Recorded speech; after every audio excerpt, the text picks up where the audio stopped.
I'm curious about this one. We've heard, or at least I've heard different styles of you should maximize during your main season, or you should try and extend this. You should try and draw this thing out as long as you can to make as much money as you can during this.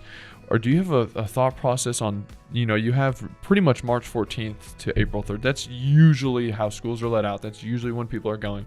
Should you just try and push as hard as you can, prices now and stuff like that? Or should you try and, I don't know. Do you understand what I'm saying? Yeah, 100%. Okay. You're not going to extend spring break season with one property, right?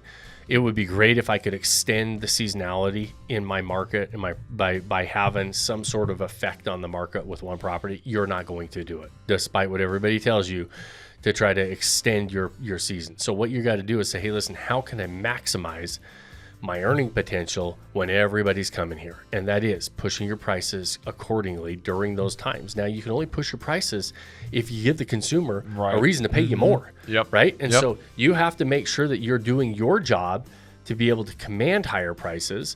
But yes, the answer to that is I need to maximize the money I make during the period of time when the consumer is spending the most amount of money, right? I'm totally with you. They're there all year long, but you're not going to extend your peak season rates outside of the peak season. It's the peak season for a reason. And the reason is because there's a lot of people coming in spending money there. Yeah. And so you need to maximize during that time, but you maximize by giving the consumer a compelling reason to pay you more than everybody else. And if you're not doing that, you're not going to maximize it. You're not going to, the consumer capitalism is unforgiving as it comes, period, right? The markets are about as unforgiving of a place to operate as there could be. They're not going to reward you unless you do the right things to be rewarded. And so the market is, if you just have a beautiful home and everybody else has a beautiful home, you become one of many. When you become one of many, the consumer says, who's the cheapest? Where can I get the best discount? And so that comes into play. If I am not one of many and I'm operating in a category of one and I look different and I give the consumer a reason to pay me more, they're happy to do so. They tell us all the time in consumer reports saying, hey, listen, we're not shopping on price.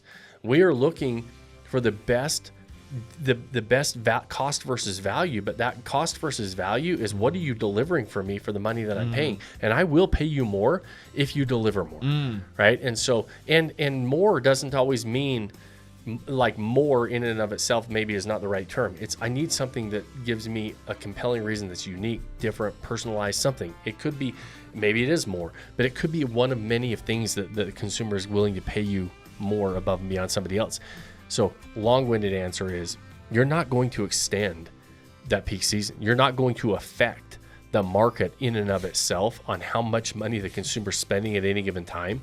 So you need to say, what I can affect is how this property is set up, what I'm articulating, what I'm delivering, so the consumer wants to pay me more and actually maximize that asset while they're paying money.